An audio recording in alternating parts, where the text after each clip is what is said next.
The wait is over, and UFO 50 is finally landing on planet Earth. An impressive collection of 50 all-new games compiled like a dusty stack of software for an obscure and lost video game console that has been lost to time. But unlike some dodgy bootleg cartridge that is probably just loaded with 9 different versions of Super Contra 6, the games here are actually great, crafted with care by Mossmouth and friends on the UFO recovery team over the last 8 years of development. Now, I've had the pleasure of exploring this collection a bit ahead of the release date, and I thought I'd share some of my personal favorites so far, in no particular order here. And I'll try not to go too heavy on spoilers either for anyone about to play these themselves, but if you're on the fence about picking this up, you should just know that there really is something for everyone in UFO 50, which has essentially mashed up so many of our childhood favorites into 50 unique games with beautifully simple but fresh-feeling mechanics. Not to mention, all of these are ready to be dusted off and fully playable right from the start. And with that, let's dive right in.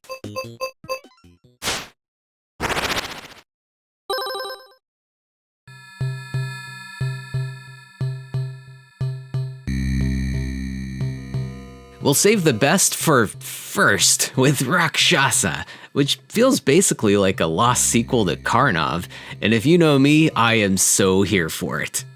You control the resurrected Jangi, looking for revenge against the evil forces that wiped out his village, and right off the bat you are presented with a unique mechanic of guiding your ghost to the required symbols to re-enter the realm of the living, with the difficulty of doing so increasing with each subsequent death, and this task feeling nearly impossible once you get above 4 or 5 attempts.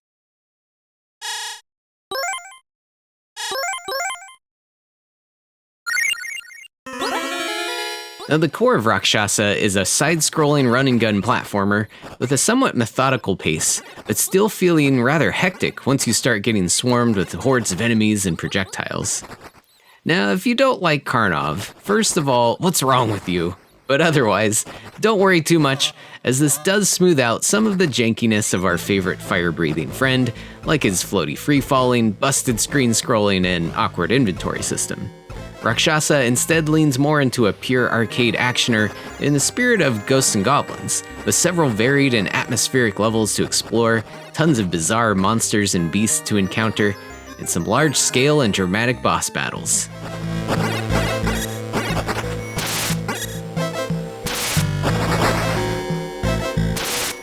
Aside from various golden item drops that pump up your score, you can also upgrade your attack projectile in 3 different ways, with either a longer range fireball, short range spread shot, or a homing shot.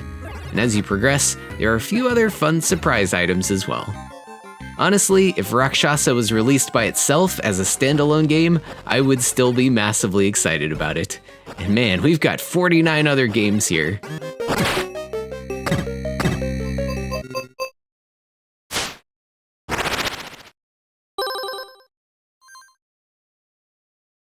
Two other retro game genres I love collide in Pingolf, with the mashup of pinball and golf in a fun and lively futuristic setting.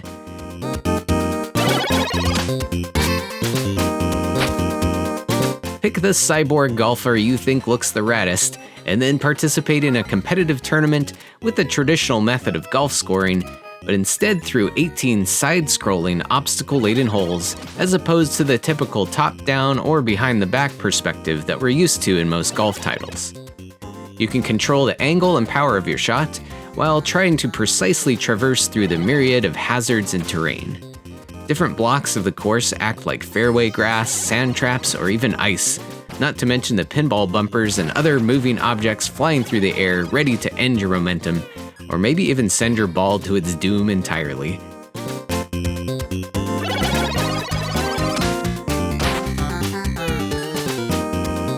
You also have a dunk button at your disposal, giving your ball a downward blast and allowing for some mid-air adjustment, or maybe just showboating techniques. You can either try to top the leaderboard in one-player mode, or compete directly with a friend.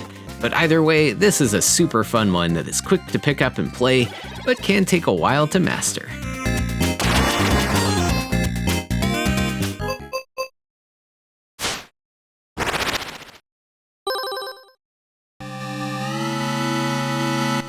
Next up, we'll look at Overbold, a top-down shooter in the dystopian game show spirit of Smash TV, but with some extra twists, of course.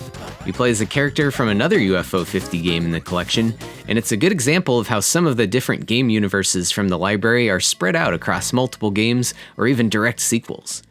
So in an attempt to raise money to fix your spaceship, you'll compete in single-screen arena combat against a wide variety of alien creatures, armed with your blaster and a supply of explosive mines.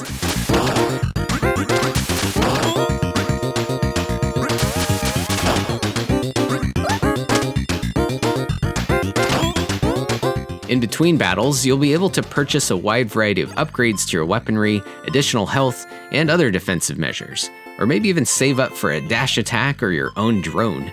The key component of being able to afford all of this cool stuff is how you can scale up the challenge of each round, with each difficulty rank increase adding a random monster type or more dangerous lava pits spread about the battleground. It's a tricky balance between earning enough money and being overwhelmed by hordes of monsters, as you'll probably need as many upgrades as you can get to survive the eventual final showdown jam-packed full of enemies and a big boss alien.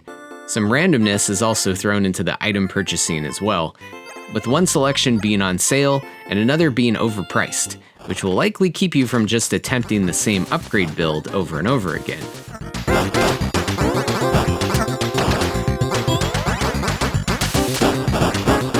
There's an interesting two-player chicken mode here as well, where you do not play simultaneously, but can instead make wagers against each other to see how far you're willing to increase the number of monsters you're facing off with.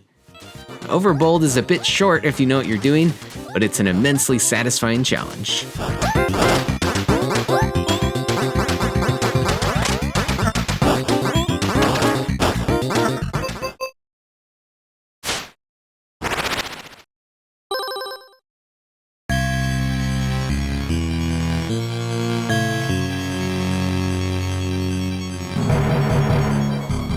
We'll delve a little deeper into the collection with Valbrace, a first-person grid-based dungeon crawler with frantic real-time combat.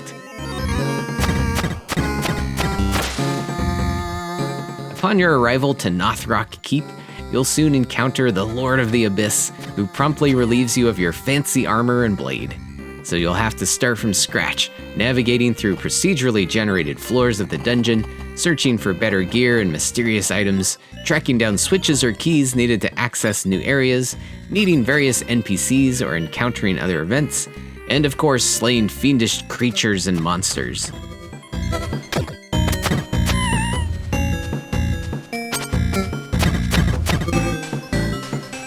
The combat has a nice Neo Geo cross swords kind of vibe going on, and also includes a neat way of casting spells by stopping time momentarily and quickly entering combinations of inputs that draw out different line patterns, which unleash a variety of magical powers. I love the detailed pixel art of the character and the enemies in this one, not to mention the unflinching difficulty that was often present in the dungeon crawler genre mentality of old. Not just testing your patience of grinding out experience, but also testing your reactivity against the numerous and usually dangerous surprises that you'll run into. Won't get too far into details on mechanics on this one, as I think you'll have a better time experimenting and figuring some things out on your own as you go deeper and deeper down into the game's depths.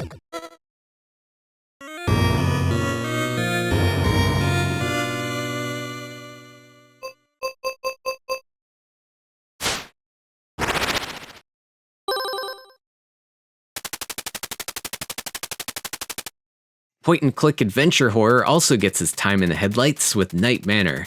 With clear inspiration from Mac Venture classics like Shadowgate and Uninvited, it definitely has some elements of other classic survival horror masterpieces like the original Clock Tower.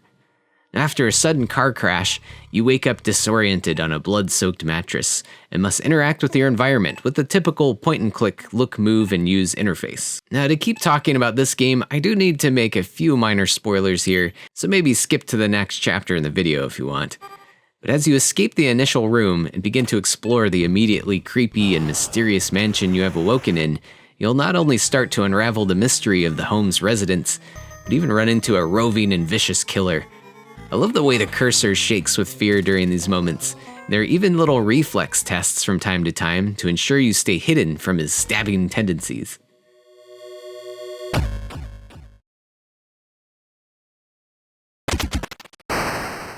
And as you might guess, you can expect to die pretty often. But at least here, the usual save scumming strategies are automatically streamlined for you in a thoughtful way that stays immersed within the game's story. Night Manor really sticks out in the overall collection with a much darker and violent tone and a truly creepy atmosphere compared to the other games in UFO 50.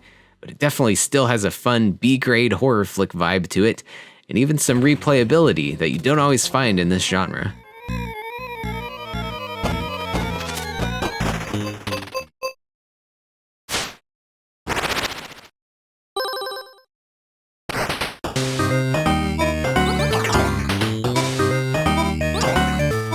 It's time to get big-brained here in Warptank, a puzzly action game where you control a small tank with two basic abilities, shooting in one direction, along with instantly warping yourself in a directly opposite straight line, and hopefully not onto deadly spikes or through any enemies.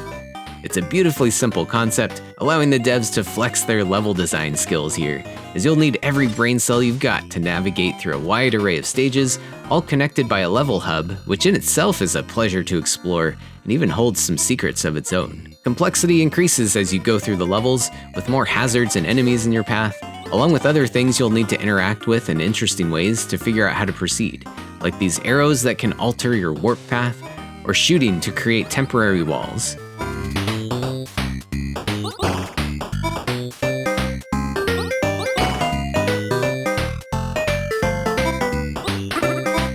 You'll also need some reflexes here as well, not only to fend off foes, but with occasional moments racing against timed door switches or avoiding deadly explosions. I can already see some great speedrun potential here, and I truly can't wait to see people making optimized routes through this game. And man, I'm very thankful that Warptank doesn't use the same control scheme as Blaster Master's Wall 2 item.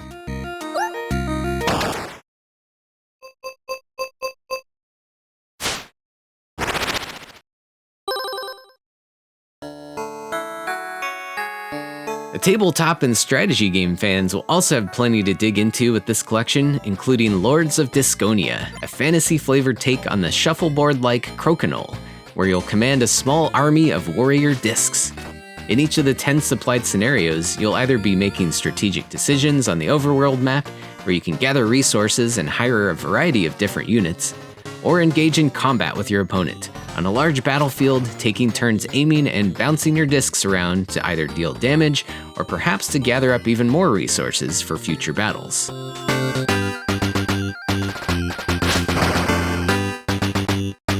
It's an addictive blend of reflex and strategy, and the fun expands as more units get introduced throughout the campaign, each with differing health, movement, and damage output, not to mention some special abilities. You've got knights, ogres, rats, archers, and more, so there's plenty of variety in how battles can unfold. And as you can guess, this will definitely be a great one for 2 players.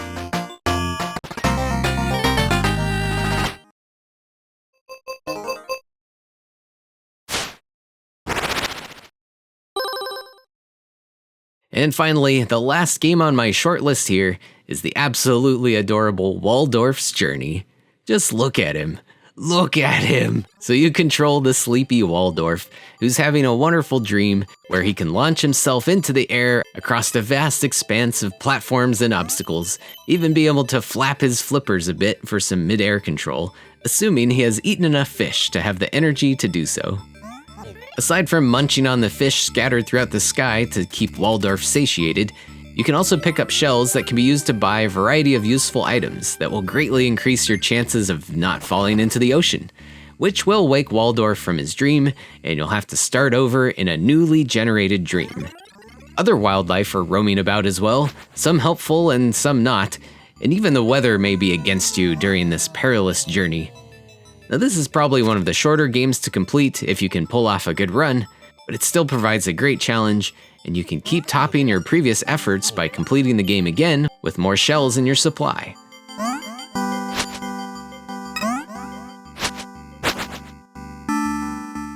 It has a super cute 2-player battle mode as well. Go Waldorf, go!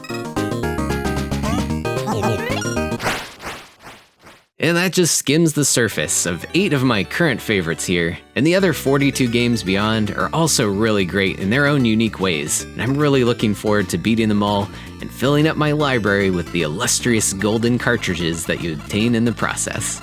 Maybe someday I'll make a video covering all of them, but for now, just go get UFO 50 and play forever. Thanks so much for watching. And if you're new here, stick around and check out some of the other dank retro games I've been examining over the past year. We'll catch you next time.